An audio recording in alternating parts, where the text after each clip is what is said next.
अस्सलामु अलैकुम वरहमतुल्लाहि वबरकातुहू। हज़रत उमर बिन आस रज़ी अल्लाह ताला अन्हु से रवायत है कि रसूल सल्लल्लाहु अलैहि वसल्लम ने फरमाया कि रोज़ा और कुरान बंदे के हक़ में सिफारिश करेगा। रोज़ा सिफारिश करेगा, कहेगा या अल्लाह इसने सारा दिन भूखा प्यासा रहकर जो है सिर्फ़ तेरी रज़ा के लिए रहा, ये लिहाज़ा इसकी बख्शिश फरमा। कुरान कहेगा या अल्लाह ये इंसान जो है दिन और रात मुझे पढ़ता रहा, या अल्लाह इसकी सिफारिश फरमा। इस हदीस के बीच में आप सल्लल्लाहु अलैहि वसल्लम ने क्या फरमाया है कि अगर इंसान सारा दिन भूखा और प्यासा रहता है, अल्लाह रब्बुल इज़्ज़त के बताए हुए असूलों कवानीन के ऊपर अमल करता है, तो क्या है कि वो रोज़ा जो है उसकी ढाल बन जाएगा। उस वक़्त ढाल बन जाएगा जब उसका जन्नत और या जहन्नम में जाने का फ़ैसला होगा, तो ये उस वक़्त रोज़ा जो है उस इंसान की सिफ़ारिश करेगा कि या अल्लाह इसने सारा दिन जो है भूख और प्यास जो थी वो बर्दाश्त की, इसकी फ्रिज के बीच में हर किस्म के फ्रूट भी पड़े थे, इस खाने भी पड़े थे और ठंडे मशरूबात भी पड़े थे, लेकिन इसने कड़कती हुई धूप में जब प्यास की शिद्दत से हलक जो है वो तर हो जाता है, खुश्क हो जाता है, तो उस वक़्त इसने सिर्फ़ और सिर्फ़ तेरी रज़ा के लिए उस पानी को बिल्कुल भी नहीं पिया। ये कुली करता था, ये 5 वक़्त की नमाज़ पढ़ता था और ये वज़ू करता था। ये वज़ू करने के दौरान वॉशरूम में जाकर ये पानी भी पी सकता था,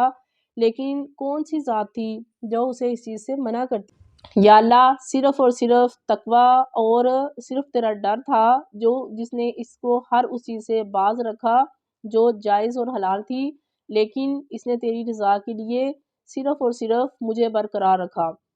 तो आप देखिए कि सिर्फ़ और सिर्फ़ एक तक़वे की बुनियाद के ऊपर ही इंसान जो है वो सारा दिन भूखा और प्यासा रहता है।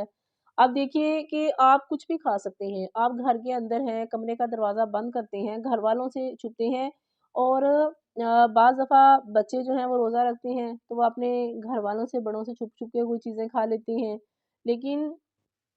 उनको तो पता नहीं चलता, उनके सामने अगर वो कह दें कि हमने नहीं खाया, तो वो ज़ाहिर है उनको तो यकीन करना पड़ेगा जब उन्होंने अपनी आँखों से देखा नहीं है। लेकिन अल्लाह की ज़ात वह ज़ात है जिसको इस बात का अंदाज़ा होता है कि इस इंसान ने भूख और प्यास को किस कदर बर्दाश्त किया। क्योंकि इंसान को अल्लाह ताला तो वहाँ से भी देख लेता है जहाँ उसके वहमो-गुमान में भी नहीं होता। वो कमरे का दरवाज़ा बंद करके भी कुछ नहीं खा सकता, क्योंकि उसको ज़हन के बीच में एक मुसलमान के इस बात का यकीन है, वरना तो वो मुसलमान ही नहीं हो सकता कि अल्लाह ताला जो है उसका निगहबान है, वो उसको हर जगह से देख रहा है। तो इंसान जो है अपनी जायज़ और हलाल ख़्वाहिशात को, अपनी नुक़सानी ख़्वाहिशात जो हैं उनको भी छोड़े रखता है, किसके लिए? सिर्फ़ और सिर्फ़ अल्लाह की रज़ा के लिए। जब वो सारा दिन भूखा और प्यासा रहता है, सिर्फ़ अल्लाह की रज़ा के लिए, तो फिर क्या है? फिर अल्लाह ताला उसके इस रखे गए रोज़े को जो है उसको उस दिन जो है ज़बान दी जाएगी और वो अल्लाह रब्बुल इज़्ज़त के अपना दरबार के बीच में ये हाज़री लगाएगा और सिफ़ारिश करेगा उस रोज़ेदार की कि या अल्लाह इसने मुझे रखा और तेरे असूलो ज़वाबित के साथ इसने पूरा दिन मुझे निभाया, इसने अपनी ज़बान जो थी उसके ऊपर कंट्रोल रखा। इसके पास लोग थे, ये तरह-तरह की बातें और चुगलियाँ और गीबतें कर सकता था, लेकिन सिर्फ़ और सिर्फ़ तेरे डर से इसने अपनी ज़बान पे कंट्रोल रखा। इसके पास फ़हाशी और उरियानी देखने के लिए फ़ैसिलिटीज़ थी, लेकिन इसने अपनी आँखों को तेरी रज़ा के लिए कंट्रोल में रखा। इसने अपने कानों को लग़वियात और गाली-गलौच सुनने से और बकने से भी जो है अपने आप को महफ़ूज़ रखा। तो या अल्लाह आज इसका ये हक़ बनता है कि मैं इसकी ये सिफ़ारिश करूँ, तो सिर्फ़ और सिर्फ़ इसलिए या अल्लाह इसकी सिफ़ारिश जो है इस इंसान के लिए मेरी सिफ़ारिश कबूल फ़रमा और इसको जन्नत के बीच में दाखिला फ़रमा। एक और हदीस में है कि आप सल्लल्लाहु अलैहि वसल्लम ने फ़रमाया कि जन्नत का एक जो दरवाज़ा है उसका नाम बाबु सियाम है। उस दरवाज़े में से सिर्फ़ और सिर्फ़ वो लोग दाखिल हो सकेंगे जो रोज़े रखते रहे हैं, जिन्होंने अपने रोज़े जो हैं पूरी ईमानदारी के साथ, दयानतदारी के साथ रखे, तो वो लोग क़यामत वाले दिन जब फ़ैसला हो जाएगा, तो उन लोगों को उस बाबु सियाम जो दरवाज़ा है उसमें से गुज़र कर वो जन्नत में दाखिल हो जाएँगे। اور اسی حدیث کے آگے جو ہے آپ صلی اللہ علیہ وآلہ وسلم نے فرمایا کہ جو انسان قرآن مجید کی تلاوت کرتا ہے تو یہ قرآن جو ہے یہ بھی اس انسان کے لیے اللہ رب العزت کے ہاں جو ہے وہ سفارش کرے گا، وہ یہ گواہی دے گا، یا اللہ جب لوگ میٹھی نیند سو رہے ہوتے تھے یہ اٹھ کے مجھے پڑھتا تھا، جب لوگ جو تھے اپنی لغویات کے بیچ میں اپنے مشغولات کے بیچ میں مشغول ہوتے تھے، تو کوئی آرام کر رہا تھا، کوئی کچھ کر رہا تھا، کوئی کاموں میں مصروف تھا، لیکن اس نے اپنی ہر چیز کو ترک کر کے مجھے پڑھا اور میرا پڑھنے کا جو ہے وہ حق ادا کر دیا۔ تو رات کو اب دیکھیے کہ نماز تراویح ہے، جو لوگ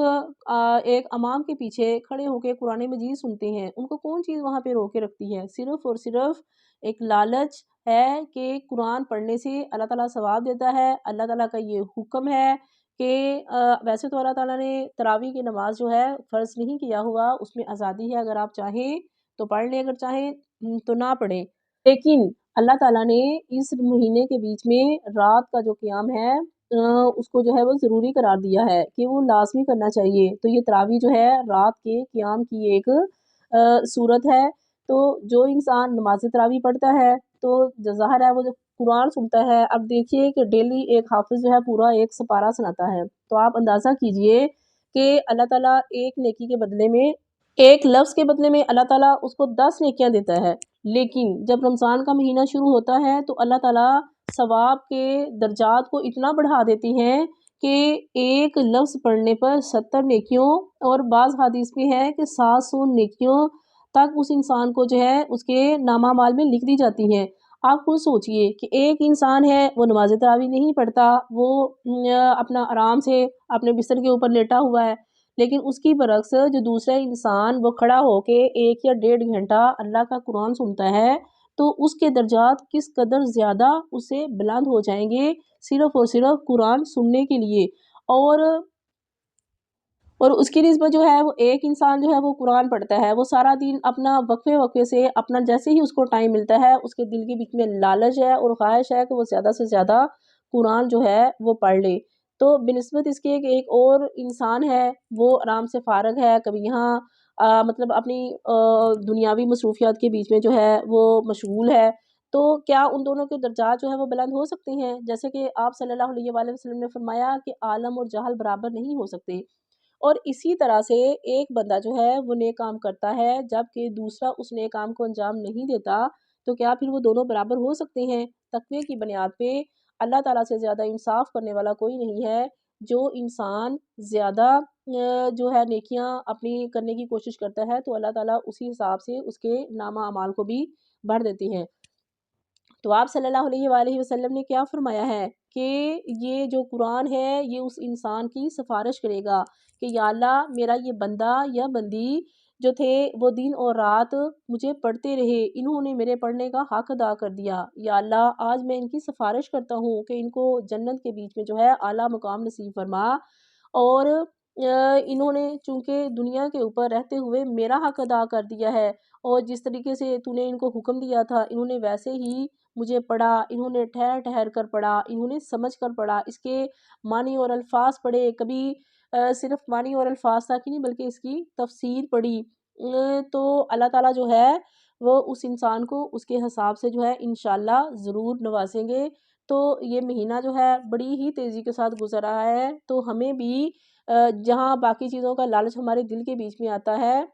دولت کی ہرس ہے ہمارے دل میں، اسٹیٹس بڑھانے کا ایک لالچ ہے ہمارے ذہن کے بیچ میں، تو ہمیں جو ہے اپنے نامہ مال کو جو ہے وہ بھرنے کی بھی کوشش جو ہے وہ ضرور کرنی چاہیے۔ اللہ رب العزت سے دعا ہے کہ اللہ تعالیٰ ہمیں زیادہ سے زیادہ جو ہے نیکیاں کرنے کی توفیق عطا فرمائے، قرآن مجید کو پڑھنے اور اس پہ عمل کی توفیق عطا فرمائے، آمین۔